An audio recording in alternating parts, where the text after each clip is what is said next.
You are live. Good afternoon. This is a meeting of the Joint Fiscal Committee on the afternoon of February 9th. Welcome, everybody. We are here principally to have a discussion about a grant proposal, but before we get to that, so I'd like to call us to order. We have some minutes that need to be approved. Would anybody care to make a motion on the minutes? I'll move the minutes. Thank you. Is there a second? Second. Thank you. Is there any discussion? Seeing none, and forgive me, committee, I forget, is this a show of hands or it's by aye? We can say aye and nay. So all of those in favor of the minutes, please say aye. Aye. And any opposed? Thank you. So those are approved. And so to the principal reason for our gathering, I'd like to turn this over to Secretary Young and Mr. Farnham for to begin the presentation on the grant proposal. Thank you. For joining us. Thank you, Chair Hooper, and thank you very much for inviting me at the last moment. But I first off wanted to tell you how much I missed you all after our full year together last year. It feels like we spent weekends and holidays throughout the summer and fall. But in all seriousness, I think this is probably the first of many meetings we may be having, depending on what happens in Washington with additional CARES money and grants to the state. Time will tell. But so thank you again for having me. Thank you for all the work that you helped us do and we did together with the first CARES Act money and the Coronavirus Relief Fund. What I wanted to do today was just to take a minute to say that this is a request for you to accept the $200 million grant from the U.S. Treasury, which is Vermont's share of the Emergency Rental and Utility Assistance program established by Congress. I want to thank Commissioner Hanford, Deputy Commissioner Allen, and Director Williams for all of the work that they've done to get us to where we are in a few short weeks on proposing a plan for expenditure of that money in the grant acceptance process, but fully understanding that the legislature may choose to take this back into policy committees and appropriate it. And but I appreciate you listening to their reasons for why they believe there's a sense of urgency in getting this money out once you accept it. But most importantly, I did just want to introduce all of you to Douglas Farnham. Douglas is serving in the Agency of Administration Secretary's office. We had to create a new position, right, to make up for the void created by Brad Ferlin. But in all seriousness, Brad had actually turned his attention when he retired about 4 months before that, helping to set up all of the structure that we need to successfully administer the $1.25 billion in CARES Act and understand all of the moving pieces that are coming our way in many different programs. Doug is just stepped right into it. He's been our liaison to our consultant around the CARES money and the full picture. And he has spent some time looking at the Emergency Rental and Utility Assistance Program. So it's the committee's pleasure, but he has a strong knowledge of the guardrails that Congress put around the use of this money.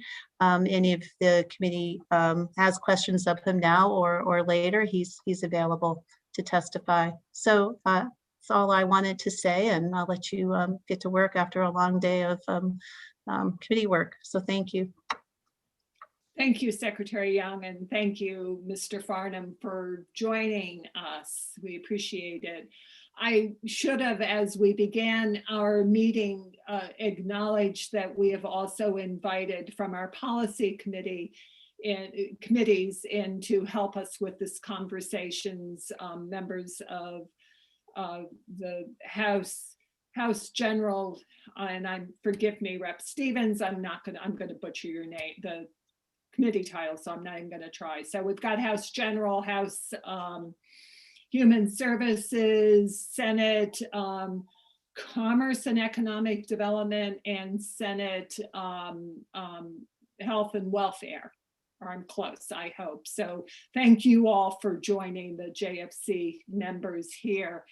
And Mr. Farnham, I don't know if you wanted to add anything to Secretary Young's, or if we should turn to the grant presentation, which I assume is being led by Commissioner Hanford. Thank you, Madam Chair. I do want to add a couple things. I don't want to take up too much bandwidth here because I know that Commissioner Hanford is going to walk through it a little bit more. But what I'd like to say, sorry, Douglas Farnham, Chief Operational Officer for the Agency of Administration. And the thing that I would emphasize from my perspective is that in reviewing the Consolidated Appropriations Act, and the emergency rental assistance is one of the categories of money that was dispersed under the Consolidated Appropriations Act. That was done in a very different manner from the CARES Act of 2020. And the biggest difference there is that this money has some pretty strong federal guardrails around it related to both income qualifications related to up to 80% of the area's median household income being eligible, and the specific purposes of utility and rental assistance, and also other expenses which have yet to be defined. But I think that the primary thing that I've noticed in reviewing this law and tracking the federal guidance that's coming up is that it is very prescriptive in nature, and it doesn't leave a lot of room for the state to make, in my opinion anyway, a lot of decisions about where the money can go because it is so prescribed. And I think that that is one reason we're here today, is it also has a September due date with the money being able to be swept back, but Treasury has said they expect the funds to expire December 31st of 2021. So like the CARES Act last year, there is, a lot of pressure on the timeline, and with 200 million set to this very specific and narrow scope. So I'm happy to elaborate on that, but I'm also happy to defer and field questions later after Commissioner Hanford's presentation. Okay, thank you. I don't see any hands popping up, and I suspect that as we get into the meat of the discussion, we'll have lots of questions. So Commissioner Hanford, why don't we turn to you? Well, thank you, Madam Chair, and thank you, committee members, for hearing from us today. This is an important topic. Just real quick overview. This emergency rental and utility assistance program, 200 million was the small state minimum out of the 25 billion. And as Doug alluded to, quite different than the CRF funds. This came with rules. Many states didn't use their CRF funding to establish a rental arrearage program like we did in Vermont. And this was quickly put into place because other states had this desperate need going on out there where landlords weren't getting paid. Tenants were being evicted, and we really took that on head on with the CRF funding and designed a program.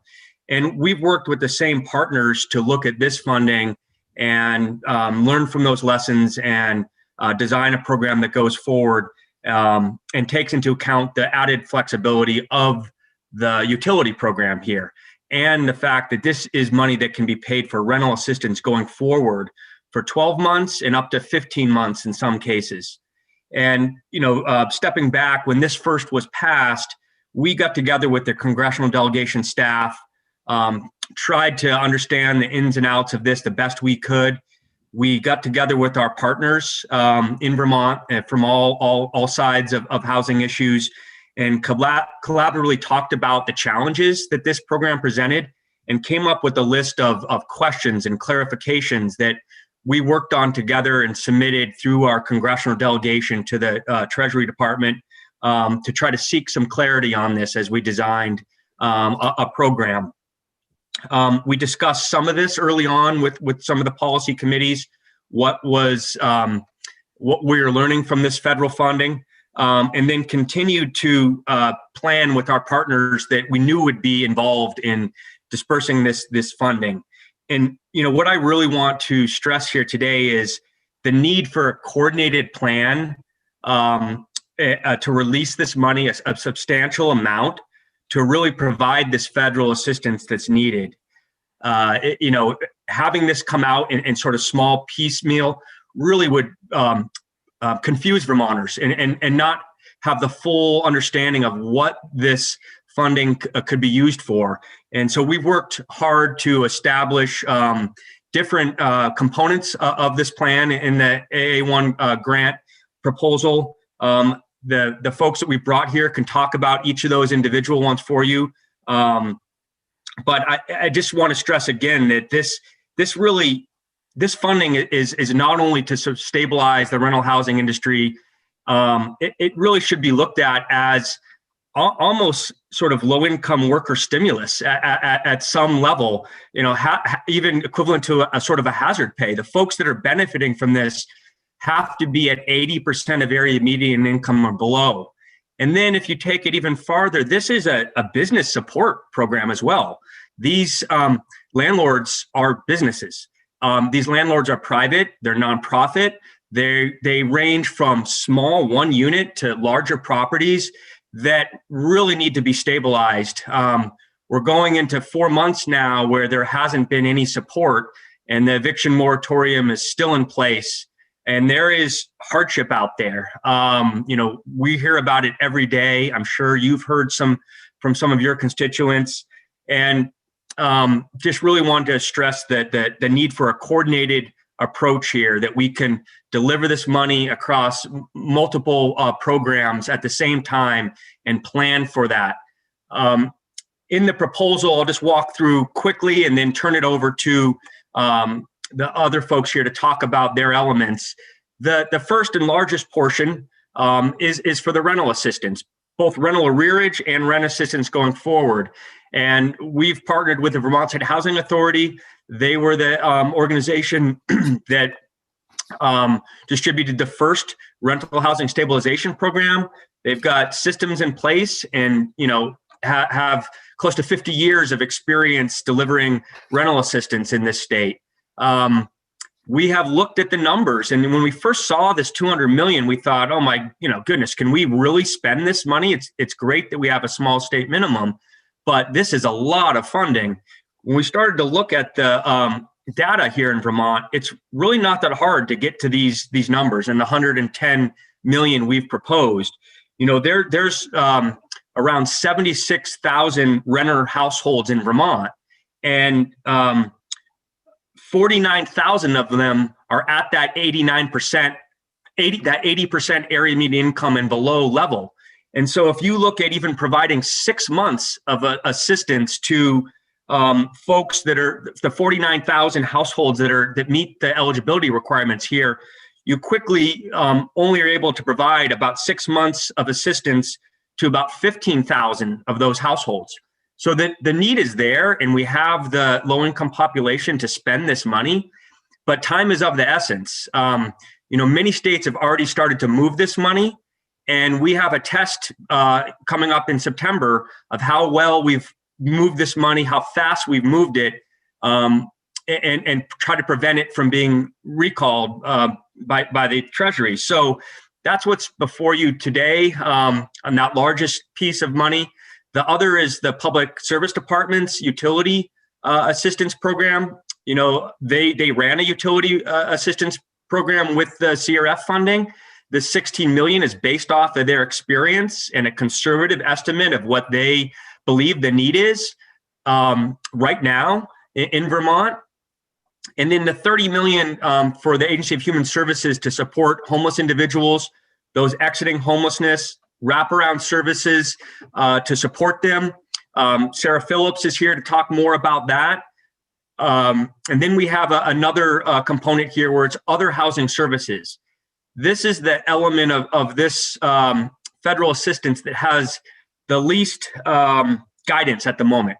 We've sought more flexibility, asked questions. They haven't updated the guidance yet, but under this sort of umbrella of other housing services, This is where our partners, our community partners, our CAP agencies, legal aid, Vermont Landlords Association, a lot of our other partners out there that could really support us in making sure every eligible low-income family can access these funds and get support from this funding.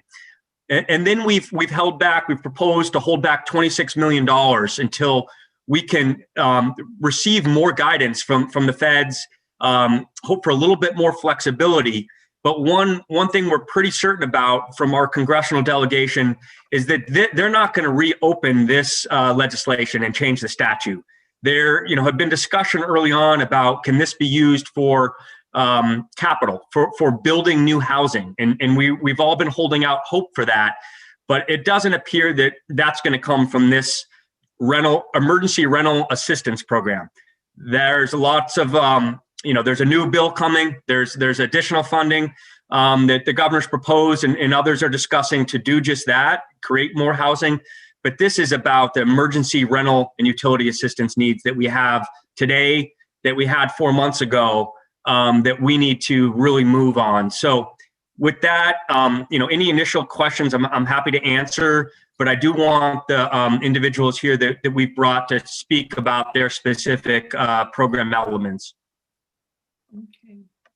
Thank you. I'm looking around the room to see if there are any questions. I'm not seeing any. And so with that, can we, well, I think I'm going to take it in order of magnitude. So Rich Phillips, would you care to give us a little more detail on what we're looking at? And you're muted. Richard Williams. Well, I'm sorry. Are you combined Sarah Phillips and Richard Yeah, Williams, yeah. Madam Chair? Yeah. Yeah, and I was Yeah. looking at I'm sorry, Powerful team. Mr. Williams. good afternoon, committee members. Thank you for your time this afternoon. And as Commissioner Hanford has pretty well explained the program, gave the highlights. The challenge is a lot of money to get out the door quickly. As it was mentioned, the deadline for spending 65% of the money right now, unless the Treasury guidelines are changed, is September 30th. If we can meet that date and we can expend that money, there's a chance Vermont can get more money from other states that are not expending theirs. So there's an incentive to move quickly and to expend this money. We're looking to engage with a web-based system that can be utilized for a variety of housing stabilization assistance program, funded by this rental mortgage assistance in response to the COVID-19 pandemic.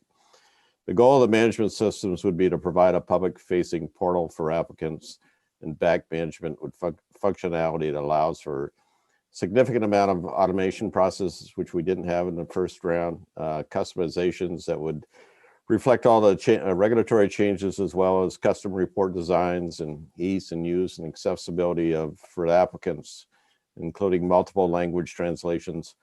Management of the application and intake process, securing uploading of documents specific those with including personal identification, income certification, employment data, and other sensitive material. Management of the application review and approval process, access to a system by external partners, which would have tiered levels of authority for reviewing and editing. Automated generation of documents for applicants, electronic transmittals of correspondence and requests for documentation to applicants, electronic signature, return of documents, and capability to cross-reference eligibility documentation with other state systems and programs. Easy integration with financial systems that Vermont State Housing Authority has, including reporting and payment processing. And a robust reporting and audit functionality consistent with standard guidelines for federal rental assistance.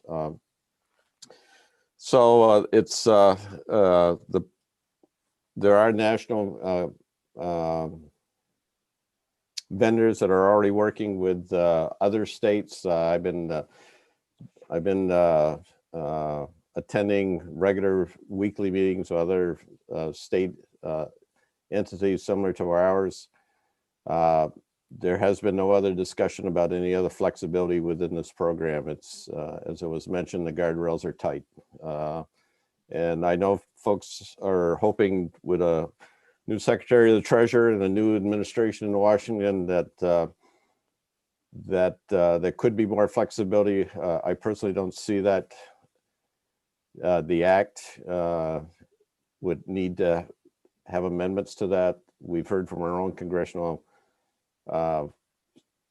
staff that that's very unlikely going forward. So time is of the essence. Other states have already moved some of their money out, and folks are further along than I am with this process. So before we can, really make any commitments, we need to really know how much money we're going to receive and when that will be. As far as the process of getting the money to us, if it's the A1A process or individual, legislative action, I personally don't care as long as the money gets to us fairly quickly so we can get it into the hands of the landlords. I think you folks are hearing just like I am, on a daily basis from landlords and from tenants, when is the next program coming? This is going to be a tighter program. Less people will be eligible for this. There's also a preference for, folks at or below 50% of median income. So we're really going to get down and be able to help people. But there is, unlike the other program where we had flexibility, this is going to be much tighter as far as income verification. As Commissioner Hanford said, the benefit of this program, it goes forward. It, we can assist in arrears, but I think we did a pretty good job of hopefully cleaning up some of that back balance and arrearages, and that we can go forward up to, 12 months to 15 months, but we have to recertify income every 3 months. So that's the disadvantage to the program. And that's, why we need to be able to access these vendors we're looking at have access to irs.gov. They can go in and they can verification actual, social security numbers or business ID numbers. It's got GIS programs where we can verify that as you might imagine, with the amount of money that's is Mr. now. Williams? Yes. Mr. Williams, let me interrupt you for a second. We may be going down a little too deep. Okay. And there's a number of questions that came up, including one that may have been before you began your presentation. So Representative Ansel. Oh, thank you. This may just be a side question, but I'm curious if anybody knows if there's any interplay between this money and the renter assistance program. And I guess the interplay that I would imagine might be there is if this counts as income, does that affect somebody's renter, the renter rebate that they're otherwise entitled to get? And I don't need to have a big answer now. I just want to put it out there and make sure somebody's thinking about it. So this is not renter income, but it would be income. It would be income to a landlord, though. Okay. Thank you. Okay, thank you. Senator Kitchell. Thank you. You mentioned the fact that priority is given to households at 50% of median income or below. So my question really becomes one of how you can target out of this universe of 76,000. The calculation was if we get 49,000 are under the 80%, and then we could use all the money and within 6 months. So it raises the question about when you're doing this design and you need to know how much money you have to work with, how do you anticipate being able to target so that the households that have the greatest economic need receive greater assistance? I'm just wondering how you envision is there something to target, or you just say we're going to do first come first serve and we're going to give we'll pay their rent, whatever it is, for X amount of months. I was just curious in terms of how you make those decisions and the extent to which you know what that final size of the bread box is to do those calculations. Because we've had some conversations, should we release all the money for rental assistance? And for the rental assistance piece, it was 110 million being recommended. So I'm just trying to help us understand the extent to which you need to have sort of certainty about how much you have to work with relative to how you design and structure and make the payments as strategic as you can. So unlike the other program that we administered, we had capped the financial assistance to the Section 8 Housing Choice Voucher program payment standards. This will be looking at actually the total amount of rent charged by the landlord for the tenant. As far as the details of prioritization, we really haven't gone down that far on it. You know, I know some states are looking at setting aside a certain amount of money for folks at or below, say 50% of, you know, first. Those are flexibilities that we can design here in Vermont. What I would just add, Senator Kitchell, you know, some of the software programs that have already been developed and states are already using can do that prioritization for you. They, you know, the application is, they try to make it pretty intuitive and easy, and they ask people to sort of at initial stage self-certify their income. And then as applicants with lower income, they sort of move them up the prioritization list for application completion and review. That's one method to deal with that prioritization. You know, what I would say on how much do we need to get started, because I think that's the real question here, that we've started from day one. This is an expensive, these are expensive programs to stand up.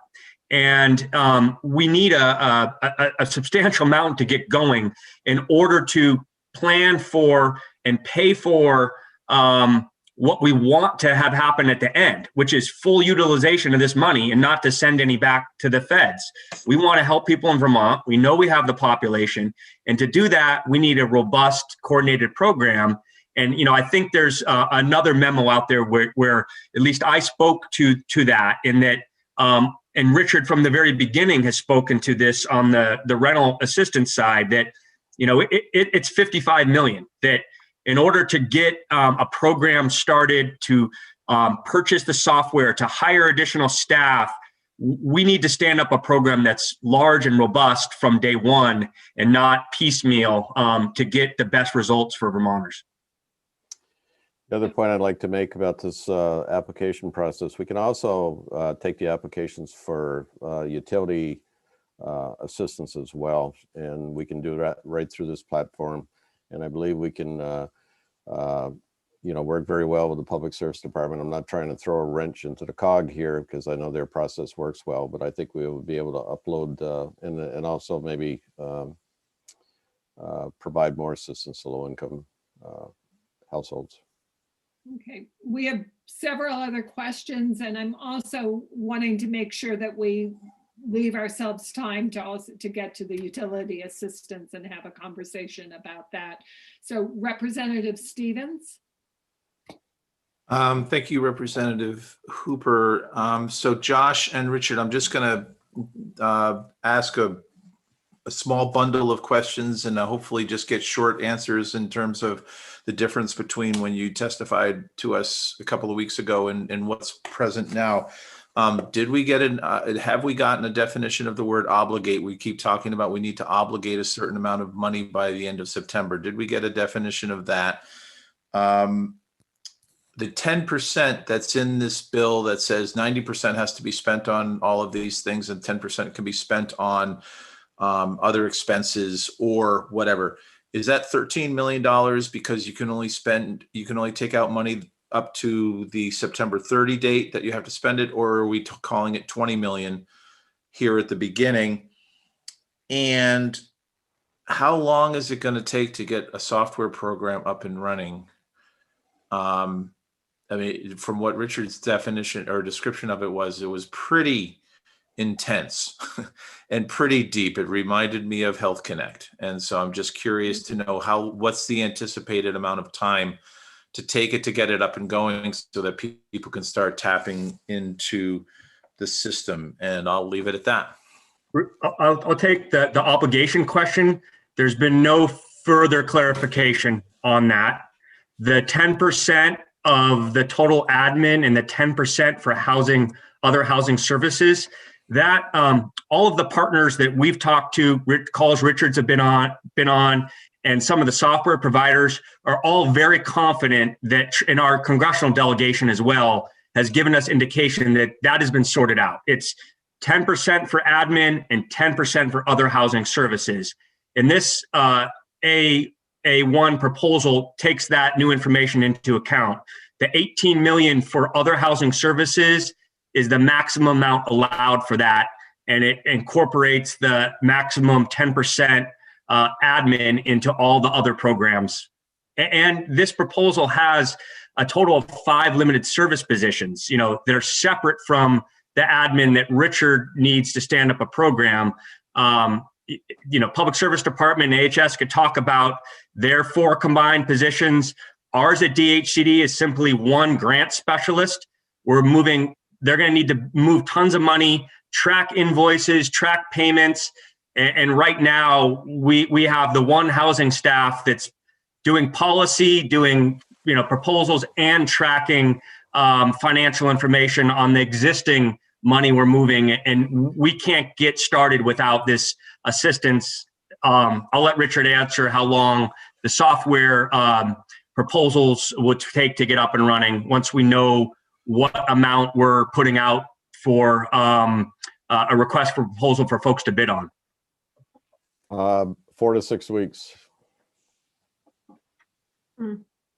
Okay, thank you. Representative Fagan? Thank you. So you're kind of answering some of my questions, but there's a lot of different numbers seems to be that are being thrown around for the same regarding the same thing. And I'd really like to see a breakdown on a piece of paper that shows us what is proposed to go where, that all adds up to $200 million. I think that would be very helpful. I'd like to know what is the amount that we are actually proposing to spend on IT. What is the amount we are actually proposing to spend on administration? Is it possible for the IT purveyor to actually do this ourselves, or do we have to, as Rep. Stevens so capably put it, stand up a brand new Health Connect, which didn't work really well? So there's a few questions for you. I mean, to take it from the big picture, the numbers are laid out in the A1 proposal, both personnel, admin costs, and then the various program elements. 110 million for the rental arrearage and rental assistance, 16 for the utility arrearage and assistance going forward, 30 million for AHS for homeless individuals, and 18 million for the other services, and holding back 26 because we couldn't define where to use that at this point, recognizing that there are some unanswered questions, and that maybe the legislature we may want to come back to you with future proposals on how to spend the rest of that. And then there's been other asks to say, what is a minimum startup cost? And so those maybe were the numbers where it's getting confusing, where it's essentially half of all these programs, with the exception of that other housing services. We don't have a full $18 million proposals in front of us right now. We have a couple million of our partners that have talked about their needs to make this really work. And so, I realize without having a spreadsheet up on the screen, it could get a little bit confusing there. I'll let Richard talk about the startup costs from a software perspective. That this is not they're designing it just for us. These programs, these rental assistance programs exist already. Federal vouchers, and many of these software companies are already running these programs. And this is just taking this element and adding it on. But they need a download of data. They need information from us before they can get started. And some of that is how much money are we asking them to move through our system before we even have those answers? And we've been kind of in a circle on this. We don't have more answers for you because we don't know how much money we have to put into a system. Okay, so I think there was a question about the software costs. Mr. Williams, if you could address that, because I think you said 55 million a moment ago, and I hope that was not the case. No, I think what Commissioner Hanford had referenced is, the proposal before you was $110 million, but I think in his memorandum, he suggested a minimum of $55 million. Before the committees, I've talked before several of your committees now, and I had thrown out the $50 million number when I was first in Senate Finance Committee in middle of January. I was in there asking for the $2.8 million, which you've included in the Budget Adjustment Act to pay for the 1,500 applications that we haven't been able to fund from prior year. Senator Kitchell's committee sort of put the finger on me and said, how much money do you need at that time? And I said, I need $50 million to start up the program. So I think that's what's getting confused for. The 110 is still the amount of money is set aside for rental assistance. But we needed it. So the answer is Representative Fagan's question. The vendors we've been talking to are working on a spread somewhere between 4 to 7% of the grant, depending on the size of the grant. Okay, so 4 to 7% of, potentially 110 million is the cost. Okay. That's Thank my you. understanding. We may want to explore that. I'm Mary, driving to the clock here. I know. So do the vendors run this program for us, or do we run the program? They basically run the program. We have the oversight of it. We helped them stand up the program. We put our priorities or preferences that we can build into the program. Okay. Thank you. So we have a couple more hands raised. Our agenda says that we're finishing at 5. We're not going to finish at 5, obviously. I just need to do a time check. I am assuming that our relevant policy committees are going to take this back, have a conversation, go deeper into these questions, and then when we reconvene, we will have answers and be ready to make a decision. So, committee, how long are you willing to sit here? Are we talking 5:15 or 5:30? 5:15, my max. 5:15, is that okay? So that's an hour. So let's go drive to that.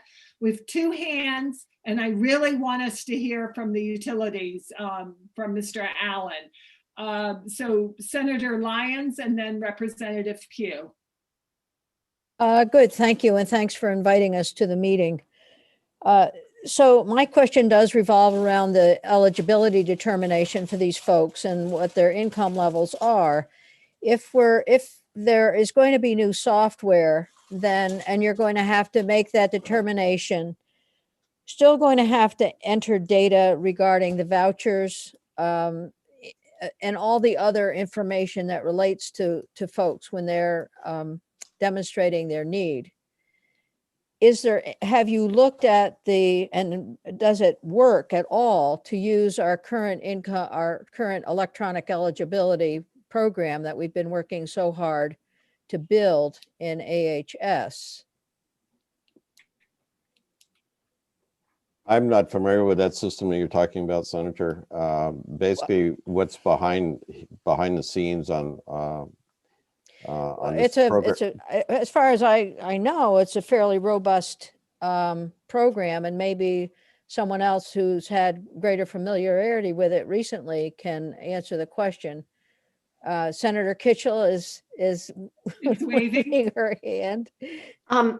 What is underway is a replacement of the Medicaid eligibility, which got embedded into the healthcare exchange, so that we have phased the whole healthcare exchange system out. The rest of the eligibility determinations are still operating under the old access system that was put in place almost 40 years ago. So what's being underdeveloped now is called integrated eligibility, but it really is focused on Medicaid, and it isn't at a point where we can, it's operational. So if Okay, I could, so- if I- So if I it's, could be- just it's quickly behind. respond to Senator Lyons, what's behind the scene is basically is a federal, it's already there. It's a standard, you know, it's the AMI 80%. It would be based on the household size. So when an applicant is filling out that application, they say, hey, I got a household of 4. It would be looking at that income eligibility. This is something we do with the Housing Choice Voucher Program, and and we have done that for over 50 years. So. Okay, Thank you. thank you. Representative Pugh, and then I'm going to turn to Mr. Riley and Ms. Phillips to discuss their parts. Rep. Pugh. We can't hear you, Ann.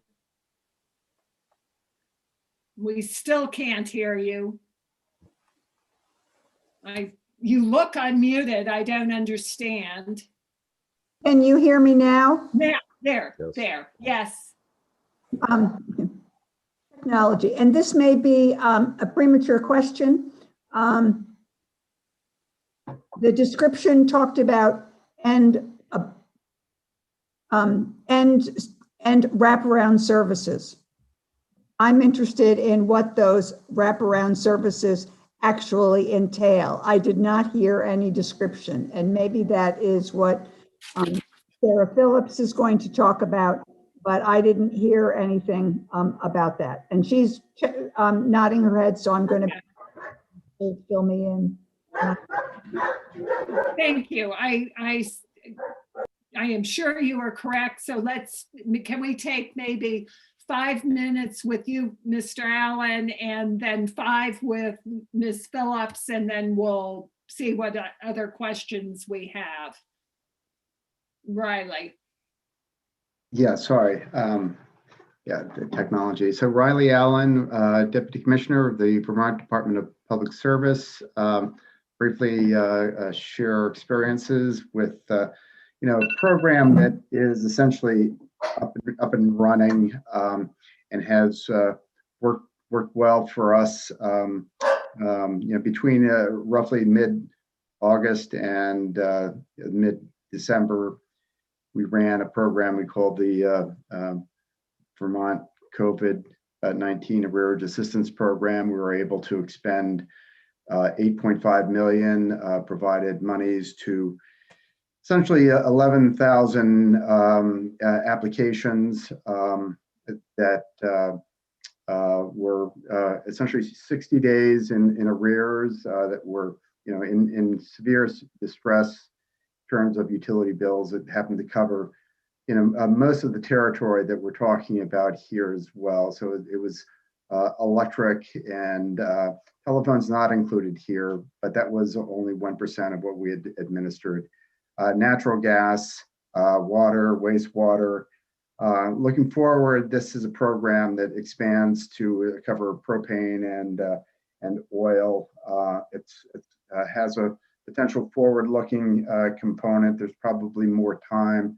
We had 4 months to expend the $8.5 million. I think with some of the economies that we can realize and kind of the software end of this, we can perhaps ramp up the program to serve more. At the beginning of the program, we estimated there was something in the neighborhood of $15 to $20 million in arrears. We spent about $8.5 million. At the end of the program, there was probably still something between $15 and $20 million of arrearages that were outstanding. So we didn't address any, but we certainly bent the curve down, and that curve is headed back up. And we keep track of that. We get good information from the utilities that are kind of updating on the current status, and it's becoming an increasing challenge for them over time. I think that covers. I mean, there were 250 different entities that we had to coordinate. It's all there. The software is there. The platform's there. We have a well-vetted process. And we would like to continue to work with that program and the whole framework that we've established going forward.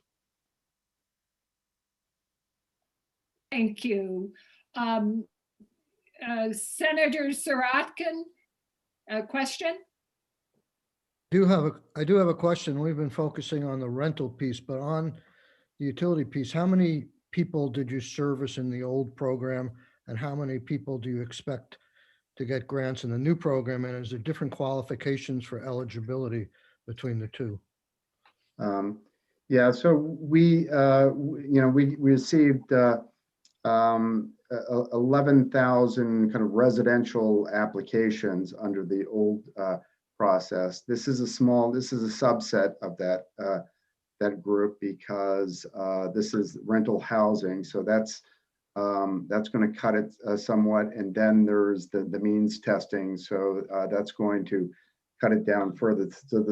So the group that we're targeting is a smaller, is a subset of the original set. I don't know, to what extent that those 11,000 applicants in the first place were, how they fit exactly, because they weren't means tested in the pre-existing program.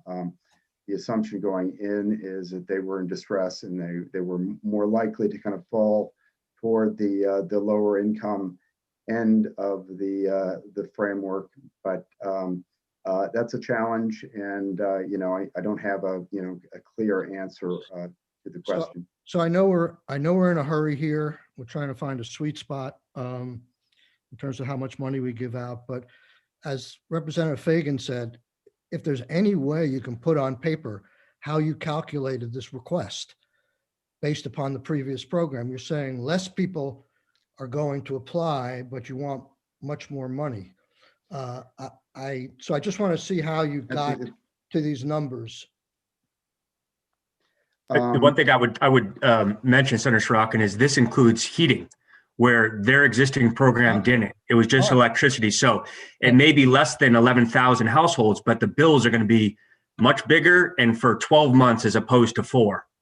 Well, that's the kind of numbers I want to see in terms of how you got to the request. Thank you. And so, Mr. Allen, if you could just kind of give us a little spreadsheet to give us a sense of what that would look like when you're applying it out over the months and the different sectors that are allowed. Thank you. Representative Briglin. Riley, my recollection from last year is that there wasn't a lot of uptake on this program until very strategically the moratorium on shutoffs was removed, essentially causing pressure in the system to have people come forward and more proactively work with the utilities. Considering the timing pressure here, is the idea that the moratorium on shutoffs is going to be removed in order to accelerate the distribution of this money? How's that going to work? Well, it is, it is one of the levers that we have in the process. It's not our lever. We would have to essentially approach the Public Utility Commission and kind of, at least with respect to the regulated utilities, we would engage with them, and they could potentially lift the moratorium, and that might essentially ratchet up or create additional demand in the process. So that is something that is potentially in play here, but it's, the moratorium is in place, and at least for the foreseeable future, that will continue as is and reduce the pressure to essentially for applicants to apply to the program. Yeah, and the reason I ask it is as strong as the need was in 2020, my recollection was there wasn't a lot of uptake on that program until October, when very specifically the moratorium was lifted, and then the uptake accelerated pretty significantly through December. So it's just something I'm interested to keep an eye on as we get to September 30th. So. We believe it certainly had an impact. I think there was early demand that was kind of pent up demand, and then it began to wane, and then the moratorium kicked up, and it helped to pick up the pace. Thank you. Thank you. This is very frustrating because I know folks would like to go deeper with all of their questions. I think the reason we have invited the policy committees to join us is so that they can get a flavor of the questions that are there and do some exploring in the next couple of days. I'd like to turn to Ms. Phillips and get that upper level view of what we're going to be doing with the 30 million that is being reserved for AHS and services. Thank you. Yes, Sarah Phillips. I'm the director of the Office of Economic Opportunity in the Department for Children and Families. So one of the things to say is that we are awaiting further clarification from Treasury on whether or not households who are experiencing homelessness would be eligible for assistance. We anticipate that they will be. That's important because we think this can be an important tool in our rehousing efforts, but we need to hear that clarification from them, I think, a little bit. So just to put that at the outset of our planning around this fund is going to depend on that clarification. I do also anticipate that we'll be looking to use the State Housing Authority administered rental assistance program rather than standing up parallel programs, right?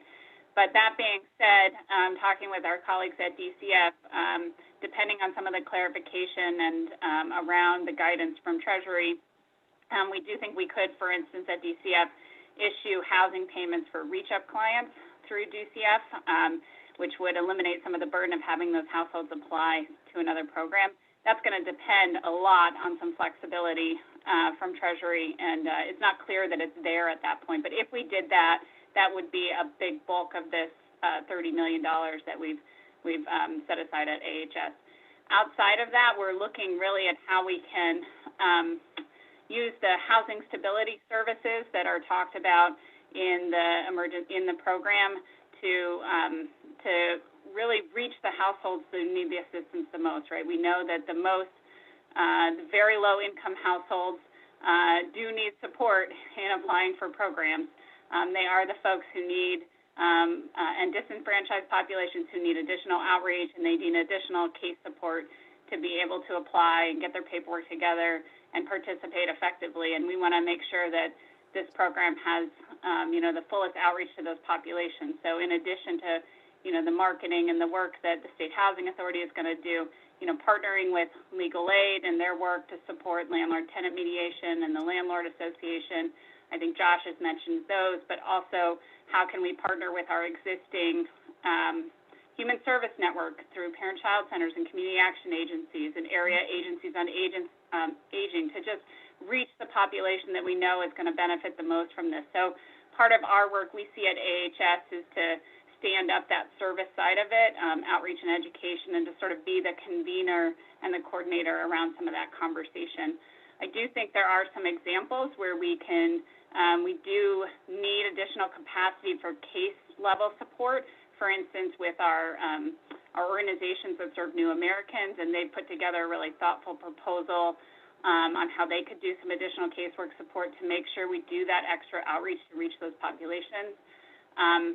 And then we also, hoping in the clarification around what housing stability services means, that there'll be an opportunity there to expand the work in different parts of the state, what we call landlord liaison services, which is really doing outreach and recruitment of landlords to help coordinate the placement and support of households who are homeless or at risk of homelessness into new housing. So in communities like Rutland, for instance, I'm thinking about Representative Fagan's community, and the Homeless Prevention Center has a full-time landlord liaison, and that position has been really key to recruiting and reaching landlords so that we can rehouse households. We do think that there could be some opportunity to build out that piece of the work as part of the housing stability services that are allowed in this. So those are the pieces that we're thinking about. Obviously, those pieces are not $30 million, so that's why I started with the first piece, which is the biggest piece that we might do at AHS would be related to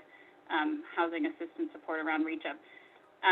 We do think there might be some other smaller opportunities for some add-on assistance for instance, households who are already in a very large, we have about 400 households in that were rehoused as part of our CARES housing project that were experiencing homelessness have been rehoused, are receiving rental assistance.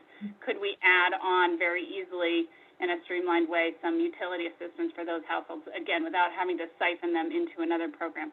So if there are opportunities to do those things, we're looking at it, but those would be much smaller. So. Okay. I am wondering if we can request of you kind of the same sort of little spreadsheet showing how you think that those sorts of services would work out, you know, just a proposal for how they might be used. Committee members and guests say this is really frustrating, and folks who need to leave should leave. I appreciate that. But do we have any other kind of top level questions that can help inform the policy committees as they understand this? Senator Kitchell. Yes, I know that Reach Up families are really poor. So are the SSI families that are households with seniors and people with disabilities. I'm wondering if the food stamp, we haven't mentioned that 3 squares, but it seems like that's also a means tested program. And if there's some way, which we did with the CRF money, as you know, is there any way to look at that population being served? And because it's much broader than the Reach Up are the poorest of the poor. There's no question about that. But if there's some, well, unless you're on general assistance and have no income. So I'm just wondering if food stamps might be another possible means tested program to build on as well. It would be a broader network of very low income Vermont households. Sure, I can answer that just briefly to say that, as was already stated, I think by you, Senator, we have a very old system at DCF, right? And we have looked at sort of the populations in these different benefit programs. We have a way already in the Reach Up program where we vendor housing payments, and we think it would be, again, if we have the right clarification and flexibility from the Treasury, we could build on that. But I think that we would be more challenged to do that for 3 Squares Vermont, where we don't already have that system in place. We'd be more inclined, I think, to work with Richard Williams and his team to behind the scenes see if we can auto qualify households. Again, we're challenged there. It'll be dependent, I think, on the Treasury around the recertification process. That's going to be challenging, and I think that's where the service side of it is actually going to help us make sure that folks recertify when they need to. So we have been thinking about that piece, but that's sort of the quick answer. Okay, thank you, Senator. Representative Fagan. Thank you. And I just question for Secretary Young regarding the RFP process, if I may. Is in a backwards planning concept, given that this money has to be obligated, don't know what that truly means yet, by end of federal fiscal year. Do we have time to be able to, in the, we've got to do this, is the RFP process flexible enough such that we can get this, get a vendor identified, get everything stood up quickly and get this money obligated by then? Or do we need to go to a sole source? Technically, you know, the sole source, or if this were considered an emergency, we may be able to do that. But before I really go deep into that question, I know that Richard Williams and Commissioner Hanford and have been talking about, I think, the system being proposed by the Vermont State Housing Authority and not the state of Vermont. Correct. It would be, as we've designed this program, you know, Richard Williams and the Vermont State Housing Authority would be the one procuring a system, not the state. The DHCD, AHS, and Public Service Department wouldn't be securing additional IT services for our needs. We would be running it with existing capacity, and it would be Richard Williams securing that for a seamless application system that comes along with a call center, folks that will help anyone that calls in fill out an application right over the phone. Yeah, I think it's hard to explain all of the, sorry, my phone's ringing, all the possibilities of a very robust system in the demonstrations we've seen already. Okay, good. Then to end this, I'm going to ask Richard Williams to provide us a fact sheet, please, of what the IT vendor would be able to provide, and what you're not going to accept less than when you make your decision. Certainly. Thank you. Okay, committee, that was an awfully fast race through a lot of ideas. So we've heard high-level concepts. We have the notion that we need to accept this grant or figure out how to accept this grant, and have scheduled a meeting for this Thursday at noon. What do you have thoughts on how you would like to proceed, or how we would like to knit this together so we can make a good decision? Or do you need to go away and think for a little while? I'm looking for some guidance on how to act here. Senator Sirotkin, you're muted. Senator, there we go. Yes. So we've had several hearings on this. We have another one scheduled for tomorrow. I'd be happy, after discussing with my committee, to suggest to you what our thoughts are and get them to the Joint Fiscal Committee by end of business tomorrow. Thank you. That's helpful. Representative Stevens. Yes, we're probably a couple days behind the Senate committee, but we are embarking on hearing testimony on this over the next couple of days, and probably, I think we're going to hear from Commissioner Hanford on Friday. And so after that, we can probably send our thoughts on this as well. By our schedule, that's a day late. Obviously we can modify that, but the Joint Fiscal Committee is due to meet next on February 11th at noon to consider this grant. Then we will try to get you some thoughts on our meeting after we hear some other discussion tomorrow. Yeah, I Okay. appreciate how frustrating this is for folks. And so Representative Pugh, I don't know if you've had an opportunity, or Senator Lyons, are you still with us in terms of processing the pieces that belong to you? I can't speak for Senator Lyons. I'm not quite sure what is in front of me. I'm in front of Human Services because it's a little vague. Be that as it may, I may consult. I will be consulting with Representative Stevens.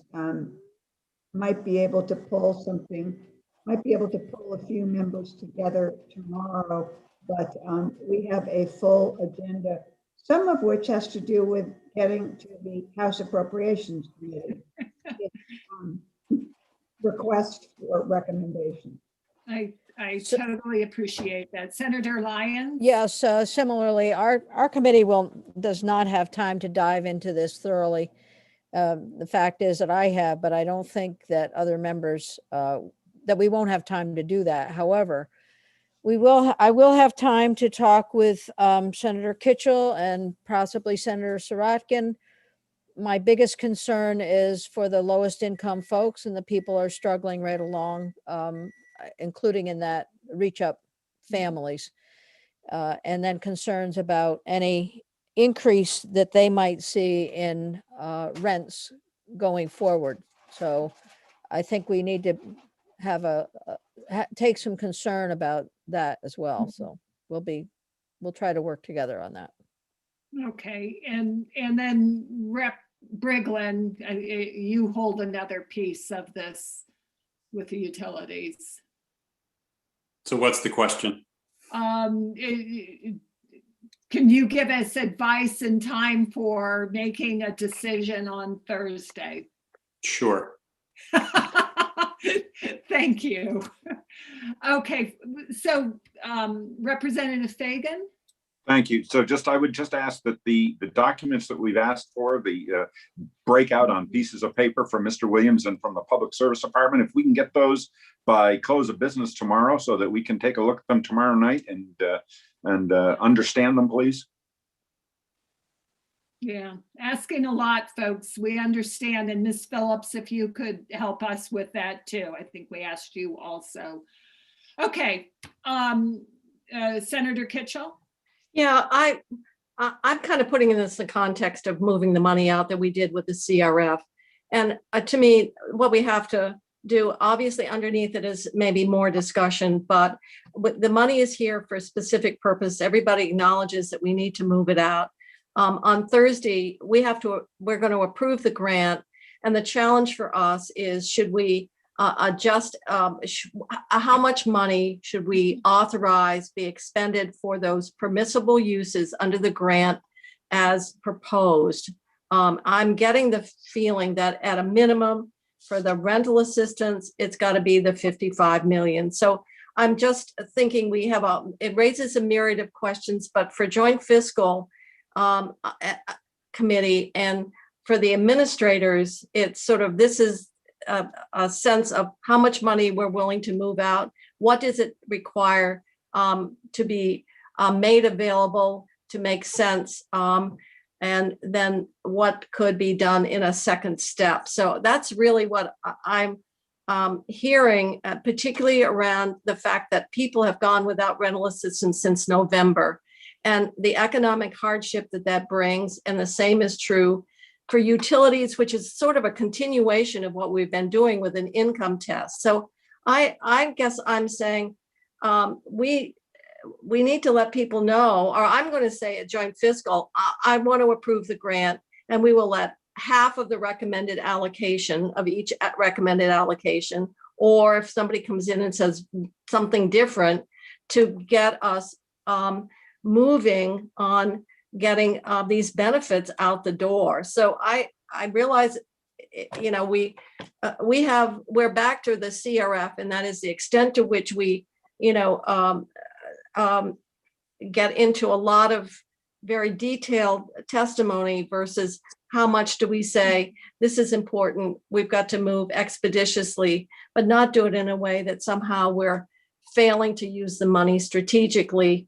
But it's hard to imagine rental assistance for people under 80% of median income almost isn't a defined need in and of itself. So that's where I'm thinking in terms of what we've got to do on Thursday is approve the grant and make a decision based on input as to, out of the recommended allocations, how much of those recommended allocations do we put out, authorize immediately, or are there any that we would want to modify or hold back? To me, it's for the joint fiscal, that's where the kind of the box we're in.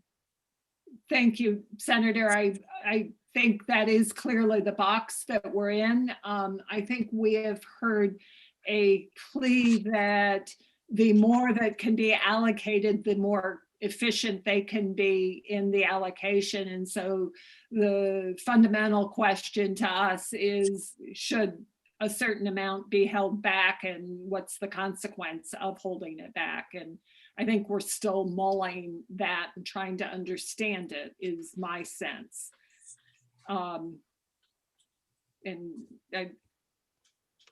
I'm not sure that we are going to gain any more information by further conversation here. I think it is a time for us to call it a day and say that we will see each other again.